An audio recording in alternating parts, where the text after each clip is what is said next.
story is ass.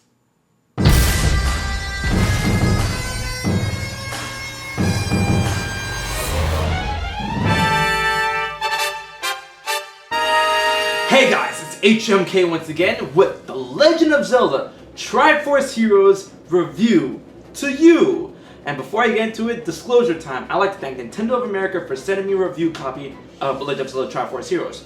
But despite me being a huge Zelda fan, and despite Nintendo giving this to me to review for free, I'm not gonna pull any punches with this game. Alright, so let's get into the review. First and foremost, as you saw already, the story sucks. It's bad. I didn't like it. It really left that much of a bad taste on my mouth. But I'm not gonna let the story dampen my experience with the game and the gameplay and everything else that goes along with the game. But the story isn't the only part that's weak about this game. Now, for those who want to know the story, you go to the Kingdom of Hytopia and you have to save Princess Styla from bad clothes so she can wear good clothes again. That is literally it. There is no secret hidden uber agenda. That's it. And the ending... Anyways, let's get into the real meat of the game. The game is meant to play with 3 people. You're going to control up to 3 links. And you can go online or wireless with your buddies to play those other 2 links. Or you just go with someone random online. Now, the game can only be played with 1 person or 3 people. It cannot be played with 2 people.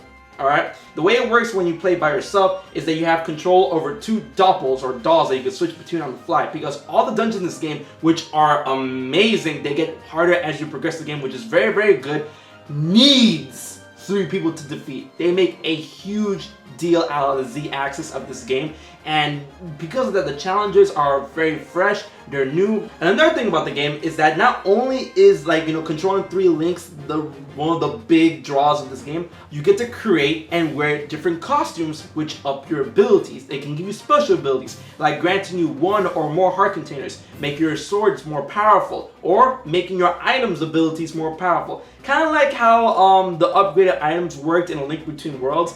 But the game does introduce new items and new upgrades to that item, and other suits do different things as well, such as the Lucky Loungewear, which allows you to dodge hits at certain times. You have to be lucky you can dodge a hit. And also the Rupee Regalia, which allows you to get more rupees, and that thing is broken. That you gotta get that suit. That's like one of my favorite suits. The way you make suits is like going to the dungeons, completing a dungeon, and gaining 1 material from that dungeon, and then combining certain materials and paying money to Lady Couture, which is in the hub.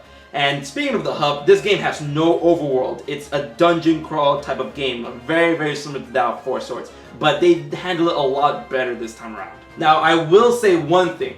The wireless and the online, they've been pretty good, pretty smooth, and when you play the game by yourself, it's very, very enjoyable. It didn't really, put a damper on the experience at all. However, certain puzzles are going to have to be completed in a very different way, which is good and bad at the same time if you think about it. It's good because it makes you think on the fly, where a different strategy, if you had multiple people, would have worked. And you're going to see that in the Ghost region, but I'm not going to really get into that.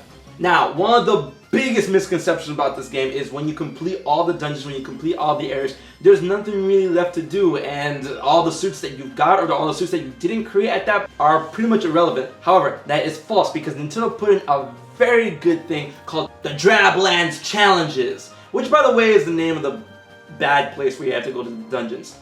The Drablands Challenges are like this. When you defeat a boss of a certain region, which is the last dungeon in that region, then each dungeon within that region, each region has 4 dungeons, so it's 8 regions, 4 dungeons each. Each dungeon gets 3 more additional missions to do, and some of these things are very, very difficult and very challenging and very rewarding. So that way it adds an insane amount of replay value to the game, and it gives you more reason to go and play with your friends, although you can still play by yourself and get cool stuff. And the rewards by doing these challenges are very, very good, and some of them are actually required in order to make certain suits. So there's no way you can get all the suits by just playing once throughout all the dungeons. Now, another minus to this game is that when you first play through a dungeon, the first playthroughs of dungeons and the first playthroughs of regions, it is extremely tedious in order to get certain materials that you want to create certain suits. I found myself replaying the same mission, the same dungeon over and over again, and it can get pretty repetitive when you want to get that material, because at the end of a dungeon crawl you have 1 of 3 chests to open for material, and there's usually 2 materials of lesser value and 1 material of higher value, which adds that 32%, 66% when it comes to certain materials.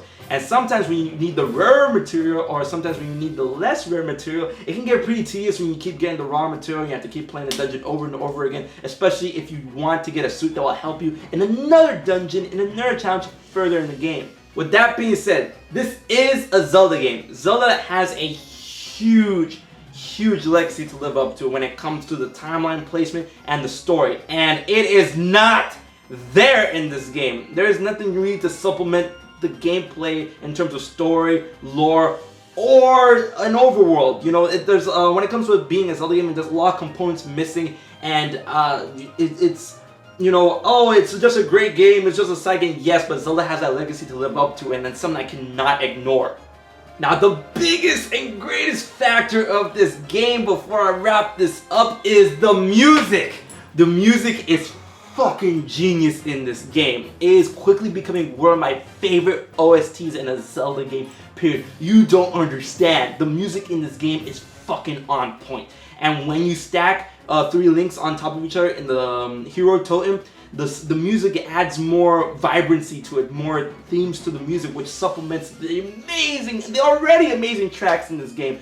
And it's just, oh my goodness, the music is just like, the music and the gameplay, and the music and the level design and the gameplay are the biggest pluses to this game. However, the minuses are the story and the repetitiveness and the tediousness of getting certain materials in dungeons. If you're expecting a Zelda game with a great story and great gameplay and overworld, this is not it!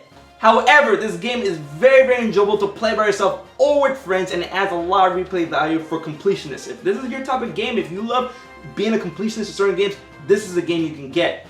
But when it comes to the full package of a Zelda experience, I wouldn't, say this is a great example. I will say this game dwarfs that of Four Swords and Four Swords Adventures. However, it still pales into comparison of other Zelda games. And with that being said, I would give this game a 7.5 out of 10 and a solid rent recommendation. I don't think this game is for everyone, but I will still implore every one of you guys, especially if you're Zelda fans, especially if you're completionist fans, to give this game a try. If it's not your thing, that's the long and short of it. I hope you guys enjoyed this review. I've been HMK, and if you do have Triforce Heroes, hit me up. We'll play online sometimes when the game drops this Friday. So, until then, I've been HMK, and I'll check you guys later.